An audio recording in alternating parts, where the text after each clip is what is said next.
opportunity to hear Professor Matt on this topic. I did not want to lose the second opportunity. You're in the right Zoom room if you're looking for Professor Daniel Matt speaking about Elijah, the prophet, the man who never died. If this is not the room you're looking for, please go search on the internet somewhere else. This program is sponsored by the Community Scholar Program of Orange County. We are celebrating our 20th year of programs. I see many of our donors and our patrons online. I want to thank you for making CSP happen for 19 years.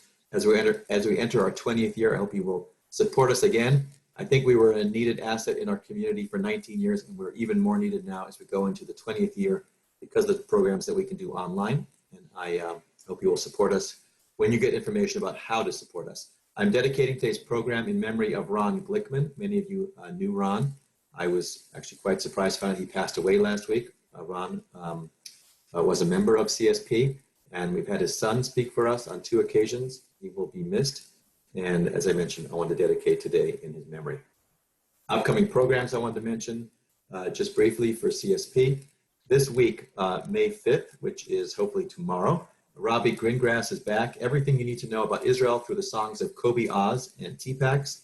Hope you will join us for a musical adventure and learn about Israel. May 6th, Carol Isaacs, The Wolf of Baghdad, a story of a lost homeland and of a family's memories. Yesterday, Professor Paul Lips talked about the Jews of Iraq and their role in Israel. This is a program that talks about the origins of their community. Carol Isaacs is an artist. She's a cartoonist for the New Yorker. She's a musician. She has her own band in England. She'll be coming to us live from the UK. She has actually played with the Indigo Girls and many other popular singers. And she's incredibly creative. I hope you will join us for that program and learn about her family's history in Baghdad. May 7th is the third in our 5-part series with Rav Avi Strasberg, Love, Sex, and Relationships in Jewish Tradition. Part 3 is entitled Delicate Art of Tochecha. And as I mentioned, CSP 20th year fundraiser information will be coming shortly. If you are not on our email list to get information about our upcoming programs, email me, ARIEKATZ, the number 18 at gmail.com. And I'll add you to the list. The way we're going to work this program is you're all muted, as with other programs, to control sounds. It'll be about 45 minutes. You can chat questions as you go. At the end, we'll have about 15 minutes or so of additional question time where I'll go through the chat. You can add questions then. And the handout for today, if you didn't receive it by email or in the email that I circulated with the advertisement, it's actually in the chat forum right now. You can download it, but we'll be seeing it as well. Professor Matt will be screen sharing shortly. Please stay afterwards for a few quick announcements. And now I would like to hand over the Zoom control, well, not really the control, but the opportunity to speak to Rabbi Eli Spitz for the formal introduction of our speaker. Thank you, Ari. This is another opportunity to spend time with Professor Matt, with Danny, and I begin to smile even before he speaks, because I do so with anticipation of the enjoyment of learning from and with Danny. Professor Matt was a guest of CBI and CSP 5.5 years ago. And at that time, just after Danny left, he created a group page called the Zohar. You can write that down if you want to join the Zohar. It now has 2,931 members who ostensibly are committed to reading through the 12 volumes of the Pritzker edition, 9 of which were directly translated by Danny, and he oversaw the final 3, which is to say, I have spent more time with Danny than just about anybody in the last 5.5 years, spending time with him almost every day as I move forward. And that adds my anticipation of this time to hear Danny teach. What I would say in anticipation is Danny is a scholar who brings clarity to that which is elusive, a poetic sensibility with scholarly attention to detail, and he's a wonderful man. It's my privilege to sit back now and to learn from my friend, Professor Danny Matt. Thank you. Thank you, Ellie. It's wonderful to be with all of you. And since our time is limited, I want to jump right into Eliyahu Hanavi. Eli mentioned anticipation, and that's really a word that characterizes Elijah. You know, I'm sure for many of you, the strongest picture you have of Eliyahu is the Seder. And traditionally, Eliyahu is anticipated every year at the Seder. He's also anticipated at every circumcision. There's actually a chair that's supposed to be set aside for Elijah the prophet. And Havdalah, it's the songs to Eliyahu are often chanted on Saturday night as the Shabbat is leaving, and we'll get to that later. What I'd like to do with you today is to try to explain what happens to Eliyahu. Really, there's a problem. Elijah is certainly, you might say, the most beloved figure in all of Jewish folklore. He's certainly the most popular figure in all of Jewish folklore. There's an institution that gathers all of the folk tales of the Jewish people in Haifa in Israel. And there, the number of stories that are devoted to Elijah top any other figure. There's more stories about Elijah than about Adam, about Moses, about King David, about Solomon. I think actually King Solomon comes out at number 2, because there are a lot of tales about Solomon and his riches and his wisdom. But Elijah is the most beloved figure, the most wondrous figure. And what I want to do is to look at him in the Bible and then look at him in his post-biblical career. He changes radically from how he's depicted in the Bible to the picture we have of Elijah at the Seder, or Elijah in the Talmud and the Midrash. Elijah really becomes a compassionate figure. What is he in the Bible? In the Bible, he's a zealot. He's really a kind of religious fanatic. And he changes from being a zealot, a passionate zealot, into, I would say, a Jewish bodhisattva. He's a person whose only mission is to spread compassion and love. He seems to have lost his harsh qualities. So that's the dramatic change I want to look at with you and try to offer an explanation of how he can change so radically. So I hope many of you have this PDF, but if not, I'm going to share it on the screen. This is the text, and we're not going to read all of the passages here. It's about 5.5 pages. We're just going to look at some of the highlights. So please follow this with me. You can see me in the top right corner of your page, and I believe you're able to choose to see me rather than the text, but I'd encourage you to look at the text as we explore it.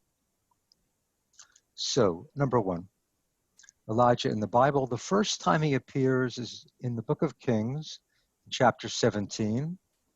Elijah the Tishbite of the inhabitants of Gilad said to Ahab, "By the life of Yud-Heh-Vav-Heh, God of Israel, whom I have served, there shall be no rain or dew these years, except by my word." Okay, this is Eliyahu appearing out of the blue. We have no other description of his birth, of his youth.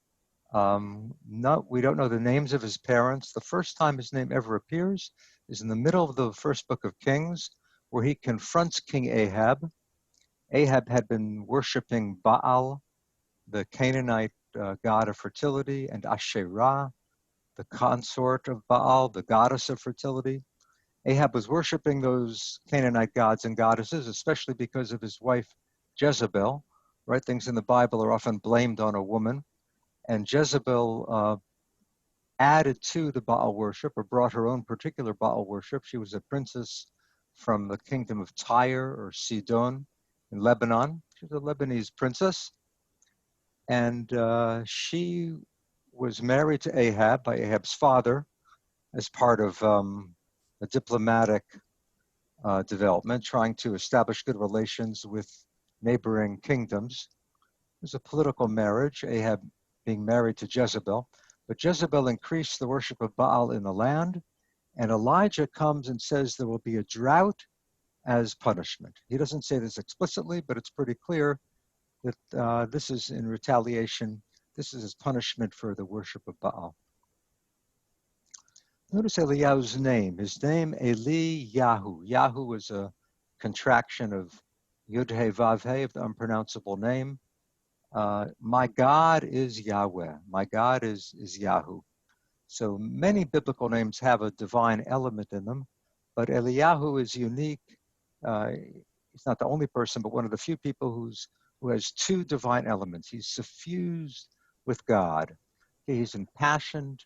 He's filled with Ruach Adonai, with the Spirit of God. And a little bit later in the book of Kings, we have perhaps the most dramatic moment of Eliyahu's career, of his biblical career. Number 3, he sets up a contest between Baal and Yud-He Vav-He. That's how I pronounce that 4-letter name, just sounding out the Hebrew letters, Yud-He Vav-He. He arranges a contest. He tells Ahab to gather all of Israel at Mount Carmel with 450 prophets of Baal and 400 prophets of Asherah. Okay, that's the male and female fertility goddesses of Canaan. And Elijah wants to have a contest between the true God of Israel and this false pretender, Baal, because many of the people are attracted to Baal worship, but they're actually combining the worship of Baal with the worship of Yud-He Vav-He. So we're reading now number 3, the indented portion in the italics. Ahab sent out among all the Israelites and gathered the prophets at Mount Carmel. Elijah approached all the people and said, "How long will you keep hopping between the 2 branches?" That's the image he presents to them. How long are you going to be like a bird hopping between 2 branches? Either choose Yud-He Vav-He. If Yud-He Vav-He is God, follow him. And if Baal, follow him. But the people answered him not a word. So this hopping between 2 branches also tells us the people were really worshiping both. It's not that they rejected Yud-He Vav-He totally. They weren't sure who was God. They called on both gods. If there wasn't rain, they would pray to Yud-He Vav-He, they would pray to Baal, and Elijah insists that they choose one or the other. So basically, Elijah sets up a contest. He slaughters, he has a bull slaughtered for the prophets of Baal and a bull slaughtered for himself. Each of them is to put the bull on the altar and to call out to their respective God to bring down fire from heaven and consume the offering.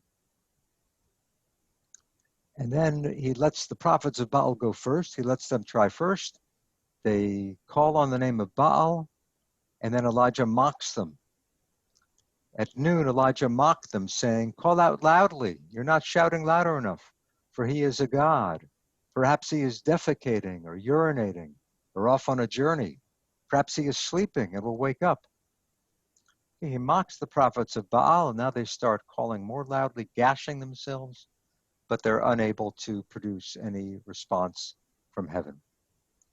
So by this time, it's the middle of the afternoon. Elijah approaches his offering and his altar. At the hour of the meal offering, Elijah the prophet approached and said, "Yud-He Vav-He, God of Abraham, Isaac, and Israel, this day let it be known that you are God in Israel, and I am your servant. And by your word have I done all these things. Answer me, Yud-He Vav-He, answer me, that this people may know that you, Yud-He Vav-He, are God, and it is you who turned their heart backward." So Elijah calls out to God and prays for a response from heaven. But notice what he says at the very end, this very strange line. You have turned their heart, it is you who turned their heart backward. Apparently what that means is Elijah is saying, you caused them to sin. God causes everything. God even can cause the people to go after the false god. That sounds very strange, though it reminds us of another similar case where God hardens the heart of Pharaoh. And apparently the notion here is that Israel had begun to worship the idols, but God actually did not stop them. God allowed them or even enabled them to keep doing it. And Elijah lashes out at God. Elijah is willing to confront God with these very bold assertions. Here he even says Israel's idolatry is God's fault. Immediately fire comes down from heaven and consumes the sacrifice. This is really Elijah's greatest moment of triumph. And he runs ahead of Ahab's chariot. Not only does the fire come down, but soon afterward, rain comes down. So you have fire and water, both produced by Elijah's powerful prayer and presence. The rains come down, and Elijah runs in front of Ahab's chariot all the way back to the royal palace from Mount Carmel. This is, as I say, Elijah's greatest moment of triumph, but it doesn't last long at all, because Jezebel is back in the palace, and Ahab tells Jezebel what happened, and Jezebel now threatens to kill Elijah, because Elijah has slaughtered the prophets of Baal. After his moment of triumph on Mount Carmel, Elijah slaughtered all 450 prophets of Baal. And Jezebel had been caring for those prophets and probably imported many of those prophets from her Lebanese kingdom. And she now threatens to kill Elijah. Elijah has to flee, and Elijah is often on the road, wandering, hiding, really very much of a loner and a recluse in his biblical career. Elijah now has to run, and he goes to the Negev, to Beersheba, of course, into the desert. And then he goes further all the way to Mount Horeb, which is probably here to be identified with Mount Sinai. Scholars differ as to whether they're the same mountain or a different mountain. But in rabbinic tradition, Mount Horeb is equated with Mount Sinai. So just as Moses spent 40 days and 40 nights on the mountain, Elijah spends 40 days and 40 nights walking to Mount Horeb.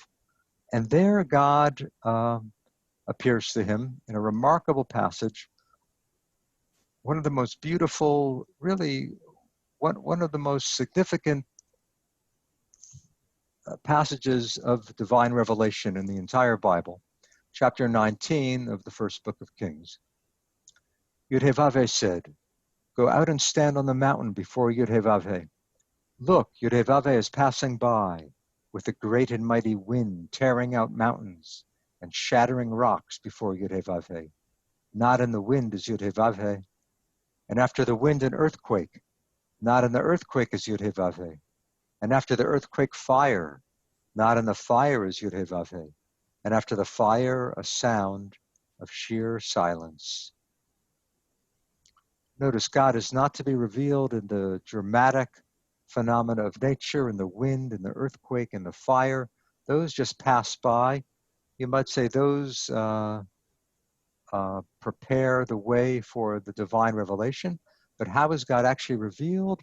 In a sound of sheer silence. The Hebrew here is beautiful, kol demama daka. It's often translated a still small voice.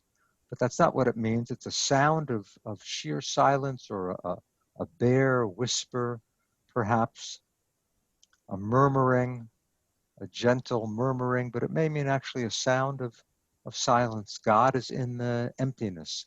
God is in the void. God is that which remains when all else is surrendered. It's a remarkable moment. No one is sure what this actually means, but it is a beautiful highlight of Elijah's career. Elijah hears the murmur, the sound, and all this commotion. He wraps his face in his mantle, and he went out and stood at the entrance of the cave, and look, a voice came to him saying, "What are you doing here, Elijah?" He replied, "I have been so zealous for Yudhevaveh, God of hosts, for the Israelites have forsaken your covenant. Your altars they have destroyed, your prophets they have killed by the sword, and I alone remain, and they have sought to take my life." Notice how Elijah responds. God has revealed himself dramatically. God says, "What are you doing here?" And Elijah says, "I have tried so hard and I've failed." Elijah is really admitting to failure. Even though he just defeated the prophets of Baal on Mount Carmel, he knows that the queen is out to kill him. He knows that the people have not all been convinced. that Jezebel is still going to persecute him and kill other prophets of Yudhe-Vavhe. So he has not really won the battle, and he feels that he is persecuted. Something of the of persecution complex even here. Notice what he says, your prophets they've killed by the sword, I alone remain. They've sought to take my life. He feels like he's been totally abandoned. And how does God respond? Go return on your way. You still have work to do. And then God says, appoint your successor. Elisha, son of Shaphat, you shall anoint as prophet in your place. Now, why does God tell Elijah to anoint a successor? It may be that God is actually saying, you're so tired of being a prophet, okay, your prophecy is over. And that's in fact how the rabbis read it. The Midrash, look at the very bottom of this page, the Midrash, the wording in your place, right? God says, you shall anoint as prophet in your place. The Midrash says that means I don't want your prophesying instead of you. In other words, Elijah is being fired. That's how the rabbis read this passage. Elijah is being fired because he doesn't stand up enough for Israel, because he complains. Notice he says, the Israelites have forsaken your covenant. So the Midrash reads this as God in response is ending Elijah's career. Elijah goes and commissions Elisha. He doesn't actually anoint him, but he throws his mantle over him. And Elisha becomes Elijah's aide and soon-to-be successor.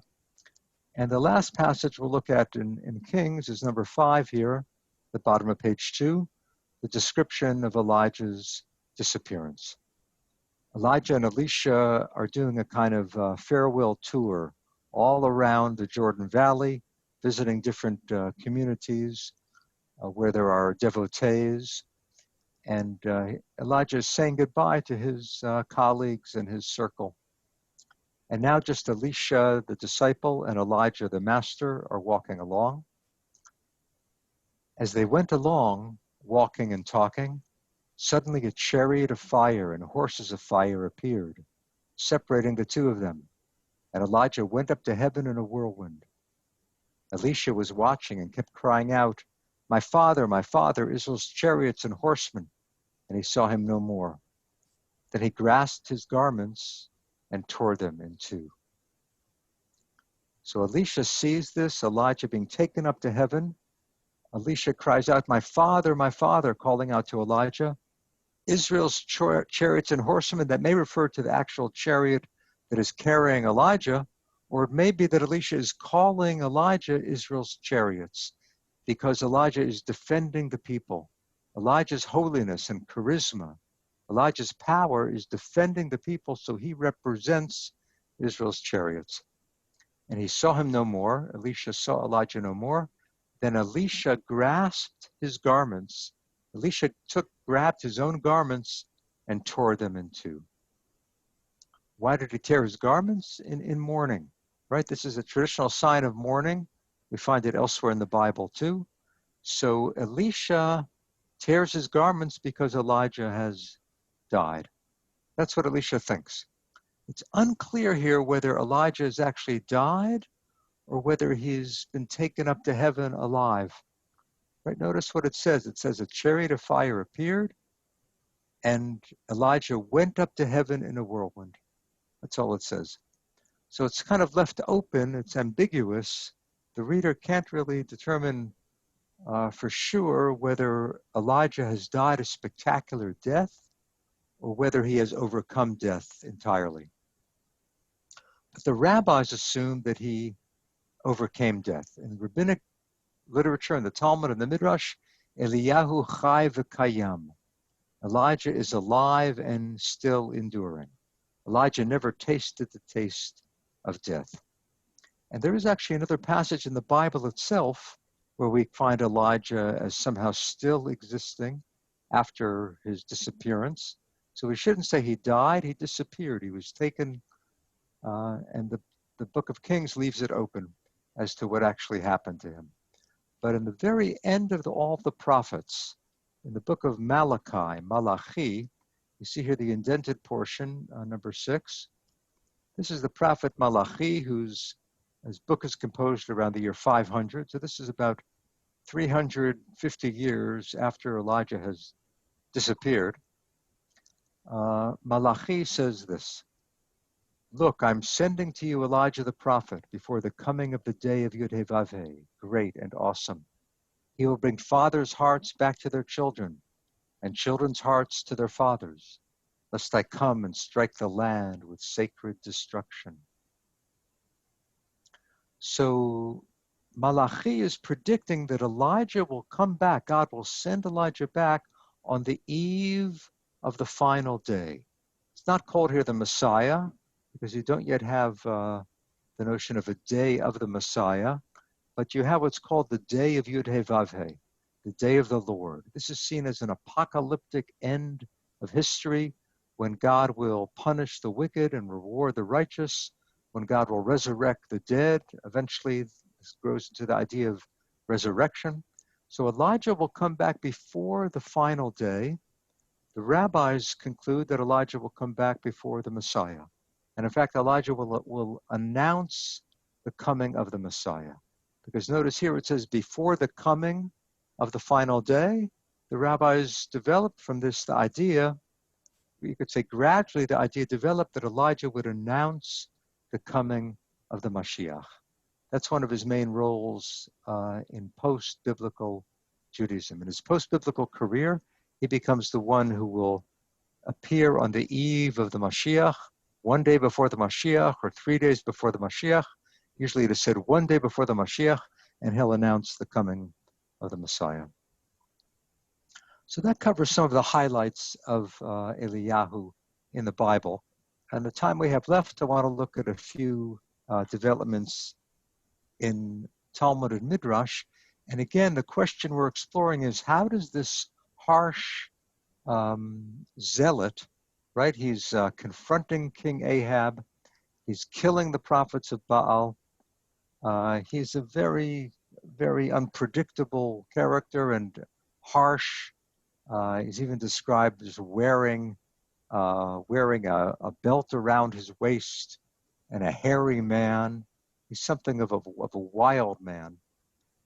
In the Talmud, he becomes a gentle figure. He really becomes a rabbinic sage. He's a super sage, a super rabbi. He's somewhere between an angel and a human, right? Because if he's taken up to heaven and he didn't die, you might say he's been transformed into an angel. And in the Talmud, he's able to appear anywhere on earth at any time. It's said, in fact, that he crosses the entire globe in 4 glides. With 4 wing strokes, he can cross the world. He also can turn into any form or shape. He's a shapeshifter. He's something of a trickster. He's unconventional. He shocks the rabbis. He shows the rabbis that the simplest person in the world might be the holiest person. He upends all of the religious conventions. Look at this little paragraph about how he once appeared and saved Rabbi Meir. This is Elijah in Talmud and Midrash, number 1. A story about Rabbi Meir, a leading sage of the 2nd century. Meir had boldly rescued his sister-in-law, who was condemned to slavery in a Roman brothel. Okay, Meir's sister-in-law had been captured and condemned to be in a brothel, and Meir rescued his sister, but because of that, Meir's wanted picture was posted on the gates of Rome. This is how the Talmud puts it. They went and engraved Rabbi Meir's image at the entrance of Rome and proclaimed, "Anyone who sees this face, bring him." One day some Roman officers saw him and ran after him. He ran away from them. Some say that Elijah appeared to the Roman pursuers as a prostitute and embraced Rabbi Meir. The pursuer said, "Heaven forbid, if this were Rabbi Meir, he wouldn't have done that." Thereby he was saved. Okay, so Elijah pretends to be a prostitute in order to thwart the Roman oppressor. Elijah can defeat the Gentile enemy. That really becomes his role, saving individuals, eventually saving entire communities from persecution. Look at number 2, Elijah and Shabbat. Israel has already been assured that Elijah will not come on the eve of Shabbat, in other words, on Friday, or on the eve of a festival, due to the effort required to prepare for the holy day. This is remarkable. In other words, the rabbis teach us that Elijah will come one day before the Mashiach. He will announce the end of history. He will announce the Messianic age. But we've been assured that he won't show up on Friday afternoon. Why? Because people are too busy getting ready for Shabbat. Now this is amazing. Elijah is supposed to come to announce the Messiah. So doesn't that take precedence over preparing for Shabbat? The rabbis say, no, preparing for Shabbat is more important than greeting Eliyahu. The Mashiach can wait. Right now it's time to prepare for Shabbat. So then you might wonder, can Elijah come on Shabbat? He can't come on Friday because people are busy preparing. Maybe he can come on Shabbat announcing the Mashiach for the next day. But this comes down to a halachic question. Can Elijah travel on Shabbat? Travel on Shabbat is not allowed. On the other hand, Elijah is flying. Can Elijah fly on Shabbat? There's actually a discussion in the Talmud. If someone is flying, or let's say if a ship is above the water, is there still a restriction of how far you can travel? So the decision is not made. Debate is not resolved. So we don't know if Elijah could fly. And that's why we greet Elijah Saturday night at Havdalah. That's why we sing Eliyahu Hanavi, because he didn't come Friday. We don't know if he can come on Shabbat. Finally, it's Saturday night, and it's as if we say, no more excuses. Now you can come, so please come, Eliyahu. So that goes back to this idea in the Talmud of when Elijah will come and when he won't come. Look at number 3. This is on page 4 of the PDF, those of you who don't see it on the screen.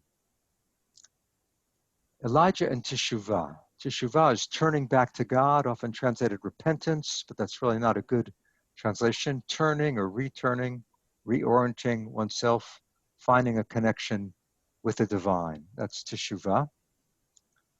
Rabbi Yehuda said, if Israel does not engage in Teshuvah, they will not be redeemed. And Israel will not excel in Teshuvah until Elijah, fondly remembered, comes.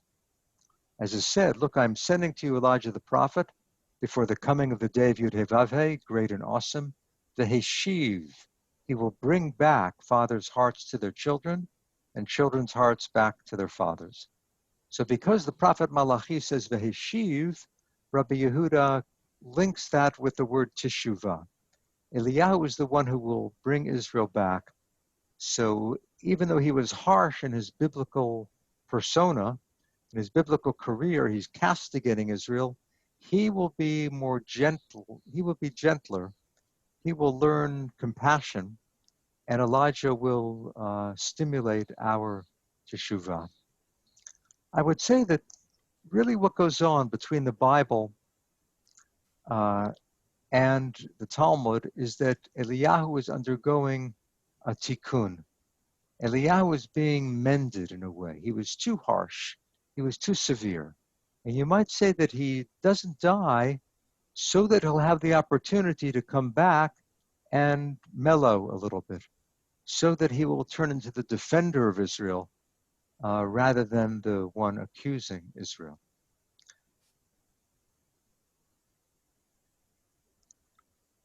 Generally, it is said that when the Messiah comes, Elijah will help resolve disputes. He won't intervene directly in halacha. He won't make new laws. But notice how the rabbis put it here. This is number 4 on page 4, the indented part. Rabbi Yoshua said, I've received a tradition from Rabban Yochanan, son of Zakkai, who heard from his teacher, and his teacher from his teacher, as a halacha given to Moses at Sinai. In other words, this tradition goes all the way back to Mount Sinai. What's the tradition? Elijah will not come to declare pure or impure. That's not his task. His task is not to make halachic decisions. Rather what? Rabbi Shimon said Elijah will come to harmonize disputes.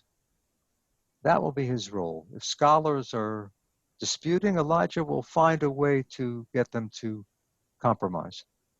And the sages say to make peace in the world. That will be Elijah's role. He will prepare the way for the Messiah. He'll almost usher in the Messianic age. And to prove this, the rabbis quote that verse from Malachi that we've seen already a couple times. I'm sending Elijah. He'll bring back fathers' hearts to children.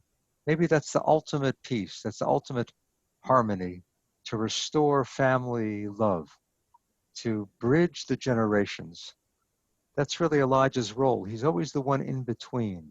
He spans heaven and earth. He bridges the generations. He's unpredictable. He can show up anywhere in any form. There's no way to pin him down. He's the master of the in-between. And here he's seen as bringing harmony and peace and teshuvah. Look at number 5. It's a typical passage. This is from the Mishnah, the earliest code of Jewish law. If two people deposited money with a third, one of them 100 zuz and the other 200 zuz, and afterward one says the 200 is mine and the other says the 200 is mine, he should give each of them 100 zuz, and the rest must remain until Elijah comes. So what's going on here? There are two people who give money to a certain shared friend, common friend. One of them gives $100, one gives $200, but a few weeks later, they both claim that the $200 is really theirs. What do? You give only 100 to each, and the rest remains ad sheyavo Eliyahu, until Elijah comes. So what does this mean? This shows you what the role that Elijah is going to play in Messianic time, according to the rabbis. Elijah knows facts that are hidden from the rest of us. Elijah knows who gave 200 and who gave 100. He knows everything that happened. So when these people, eventually when the Mashiach comes, Elijah will reveal the truth of the matter, and then we'll be able to act accordingly.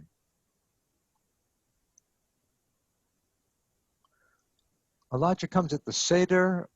That's really perhaps our most common experience of Eliyahu. Those of us who've heard about Eliyahu, and almost all of us have, why have we heard about Eliyahu? Likely because of the Seder. So why does Eliyahu come to the Seder? The simple reason, or the background is in number 6. Israel's final redemption is going to take place on the anniversary of the original redemption of the Exodus. That's what the rabbis teach.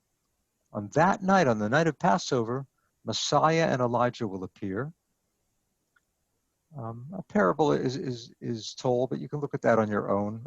We have so little time left. In other words, the rabbis predict that Eliyahu will come on a Passover Eve to announce the Mashiach.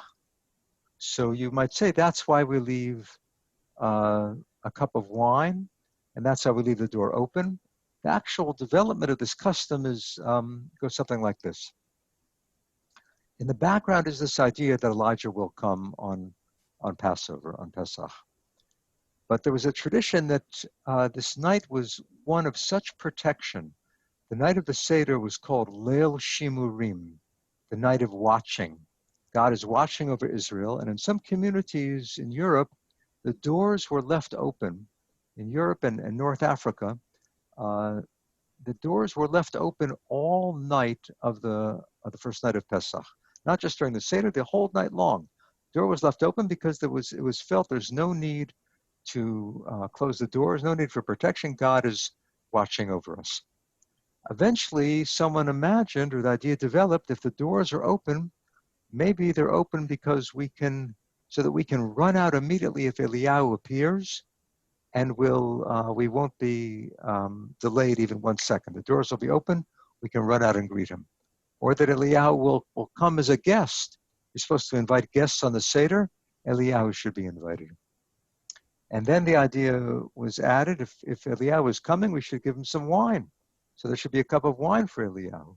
So gradually this custom developed of opening the door for Eliyahu. pouring the cup of wine for Eliyahu. It goes through other stages as well. And that is the origin of that particular custom. In terms of Eliyahu showing up at the breach, at the circumcision, this was originally probably to protect the baby. To protect the baby and the mother, you wanted an angelic presence. And then Eliyahu became identified as that angel. And then it became linked to Eliyahu's zealotry. There's a midrash that says, has God saying to Elijah, "You're so zealous, well, you show up at every circumcision and you'll see Israel really has not abandoned the covenant. They're fulfilling the covenant by performing the mitzvah of Brit Milah, of circumcision." We'll have to end in a moment or two. I just want to close with one thought about Elijah and Kabbalah, and that is this phrase on page 5, Gilui Eliyahu, a revelation of Elijah. This is the term describing what happened to the great mystics in the history of Kabbalah. Many of the early founders of Kabbalah are credited with having had a revelation of Elijah, and the new teachings of Kabbalah are attributed to Elijah. This is very significant. Elijah is the one who gives the stamp of approval to new creativity. In other words, mystics and rabbis throughout the ages had certain insights, came to certain understanding. They imagined that Elijah was giving this to them, that Elijah was revealing it to them. And really the question is, does this experience happen within a person or beyond a person? Saying that Elijah gave it to me is a way of saying it came from outside. Saying that it came within is how we would probably explain so much of creativity. But I think we could say that in earlier times, creativity was experienced as something, a gift from beyond. And it still is, right? Many poets, many sculptors, many musicians would say the muse inspired me, right? There was an inspiration that came through me. I'm not the owner of this talent of writing a poem or creating a great work of art. It's something heavenly. It's something otherworldly. So saying that Eliyahu gave revelation, I think should be understood in this light. And I just want to close with this little paragraph here on page 6. This is the Maharal of Prague. He's a great teacher of the 16th century. And he's talking about a certain Gilui Eliyahu, a certain act of revelation of Elijah that happened to this rabbi, Rabbi Yehoshua, son of Levi. Rabbi Yehoshua, son of Levi, is one of the many rabbis who encounter Elijah, according to the Talmud. Rabbi Yehoshua ben Levi is the most frequent partner of Elijah. There are more stories about Elijah meeting up with Rabbi Yehoshua than about any other Talmudic rabbi. And this is Rabbi Yehuda Lev of Prague commenting on what really happened. What did Rabbi Yehoshua, son of Levi, experience? Did he see Elijah? Did he imagine Elijah? Look what he says. It makes no difference whether Elijah was revealed to Rabbi Yehoshua, son of Levi, in a vision, or whether he was revealed as such, not in a vision. Or did he really see him, or did he just sense Elijah's presence? For frequently Elijah would speak words to someone, and that person did not know where they came from. It seemed to him as if those words came from himself, but they were the words of Elijah speaking to him. So notice what's going on here. This great rabbi, the Maharal of Prague, writing in the 16th century, says, what actually went on with Rabbi Yehoshua and the Talmud? Did he see Elijah or did he sense Elijah? He says, well, you know, it's hard to tell the difference. When you get an inspiration, you think it's coming from within, but it could be coming as a gift from the beyond. So Eliyahu is the one who inspires people or who validates what they have experienced. I think we can pause there, and I'll be happy to respond to a few questions. Thank you very much for the program, and I'll give people a chance to chat questions into the chat section. You can try raise your hand as well. We have 110 people online, so it's easier if you do the chat. And Professor Matt, have you unshared the screen? Yeah. Uh-huh. So here are my first quick questions, and then we can go to others as well. Why did you choose to start working on Elijah after your many-year project on the Zohar? It's a good question. I first tried to see if I could do nothing. I like this notion of nothingness in Kabbalah. It's a name for the highest of all the Sefirot. Ayin, Aleph Yud Nun, is the divine no thingness, which I think also has a lot to do with creativity. So that didn't last very long. I felt that I needed some project. I needed to pour my energies into something.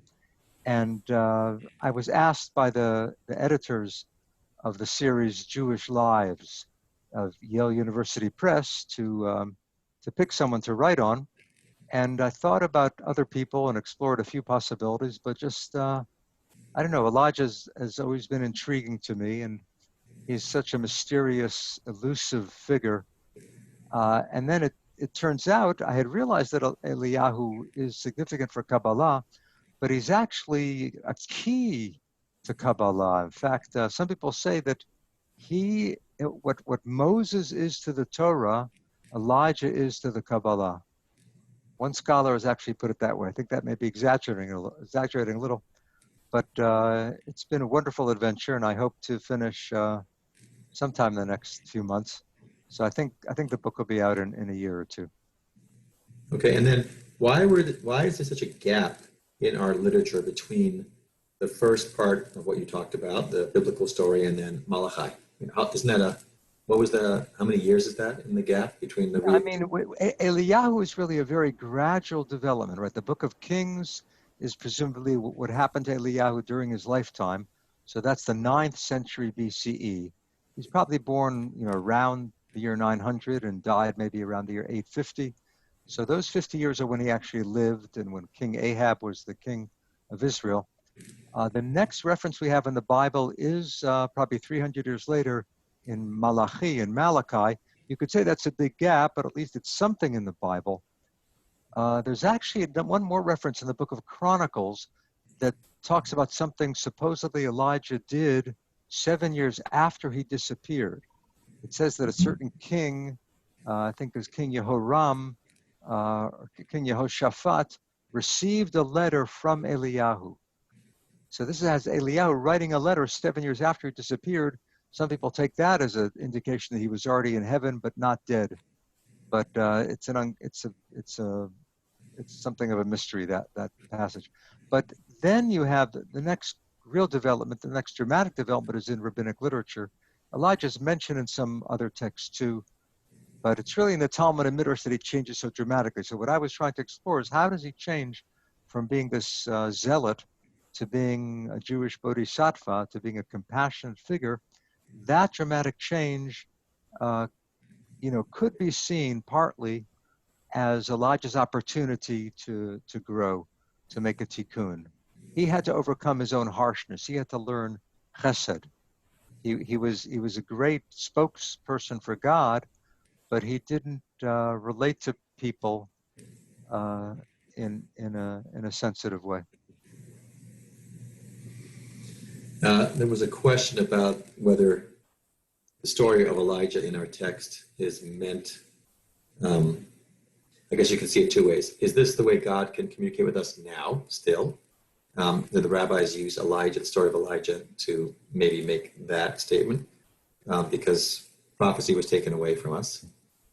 So is that was that one of the powers of Elijah? Was he doing that on God's behalf? And then where is Elijah today in our tradition? I mean, we know in the traditions you mentioned, but is he still used that way in certain circles, I guess? Yeah, that's a very good point. Ruach HaKodesh, right? The spirit of holiness, the Holy Spirit. You really could say Eliyahu is the embodiment of Ruach HaKodesh. That's really his role. He inspires people. People don't just feel, oh, the Spirit came to me. It's Elijah who came to me. So Elijah is a way that the Spirit remains alive exactly as this person said, after prophecy has been taken away, right? The rabbinic idea is that Malachi, that prophet Malachi, is the last prophet. According to the Talmud, he's the last person who experienced Ruach HaKodesh, the Holy Spirit. So Malachi himself says one day Elijah will come back. So Elijah will be Ruach HaKodesh, but what changes for the rabbis is that we're not waiting until the Messiah. Right? For the rabbis, Elijah is a presence who can be felt. So he really comes along whenever people are in need. That's what he becomes in folk religion. He's the person who saves the poor, the needy, the starving. You could say that that's imagination, that's a myth, but I would say that strengthened the Jewish people over the centuries. The message I would take in terms of the current availability of Elijah, first of all, as you mentioned, these rituals, some of the most central rituals, some of the most family-centered rituals, right? Havdalah, circumcision, but more than anything, the Seder. That is the familial event of the Jewish calendar, right? There's nothing that's a more intense family experience in Judaism than the Seder. And who's there? Eliyahu. So he's characteristically intimate with the Jewish life cycle. In fact, there's even a tradition that as you're dying, the last words you speak, among the last words you speak, should be the formula that the Israelites shouted at Mount Carmel, Yud-Heh-Vav-Heh is Elohim. Yud-Heh-Vav-Heh is Elohim. When else is that chanted? On Yom Kippur. The very end of Yom Kippur, Ne'ilah, everyone chants Adonai Hu Ha-Elohim 7 times. On Mount Carmel, it was chanted 2 times.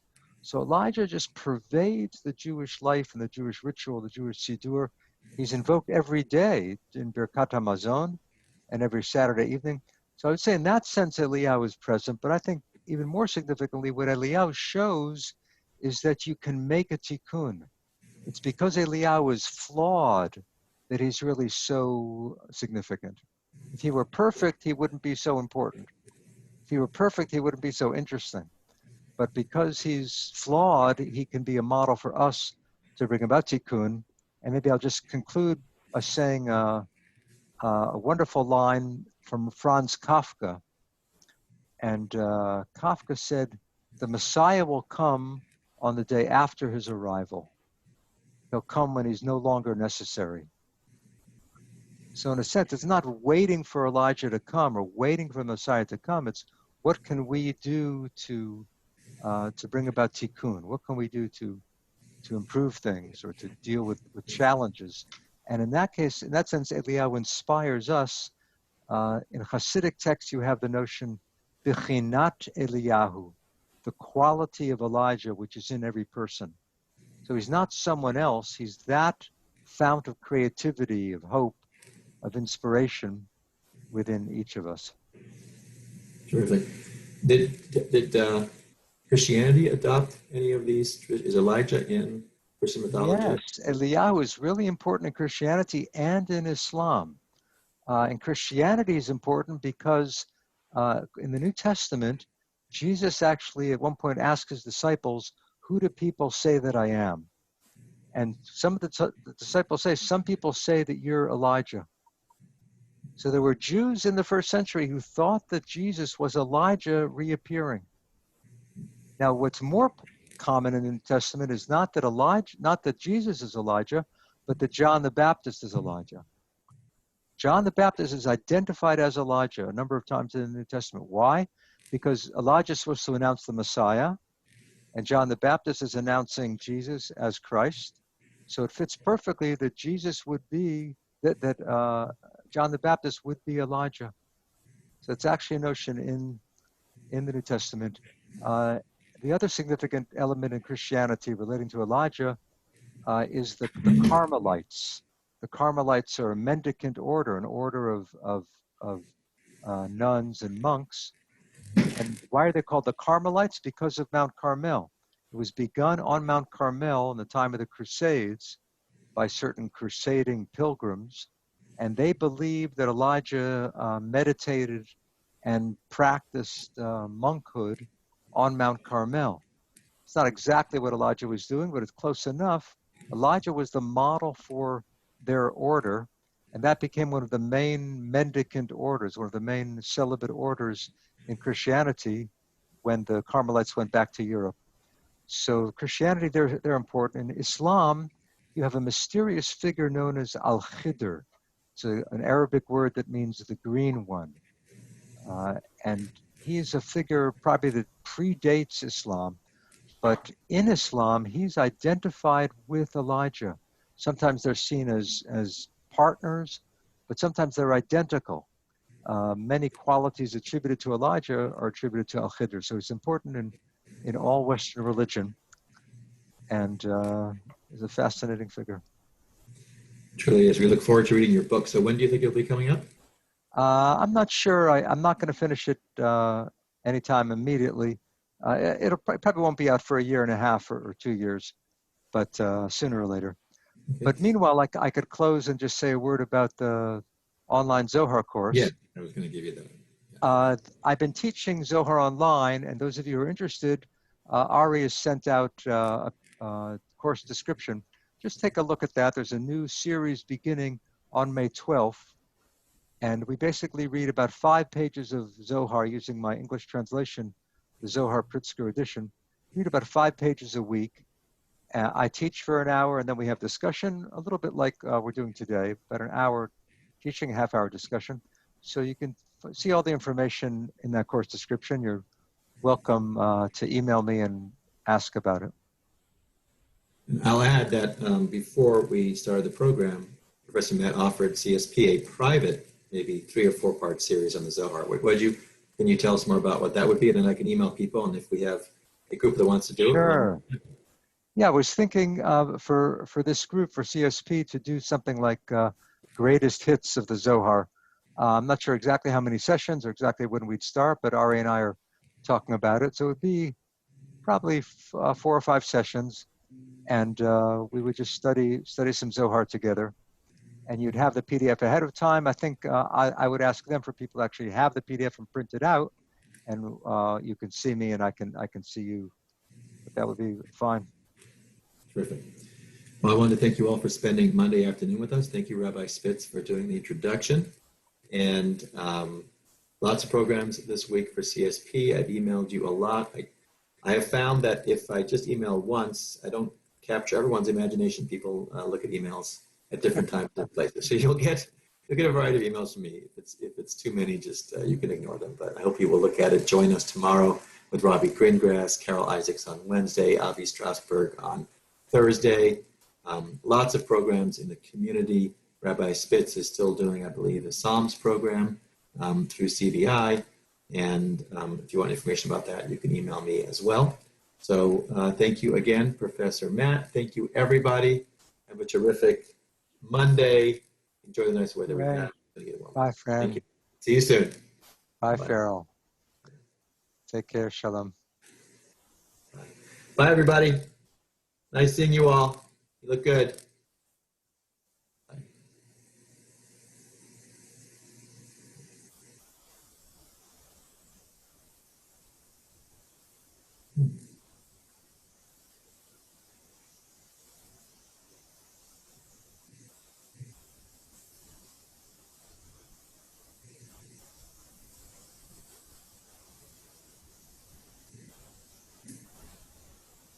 Bye. Bye. Bye, Lindy.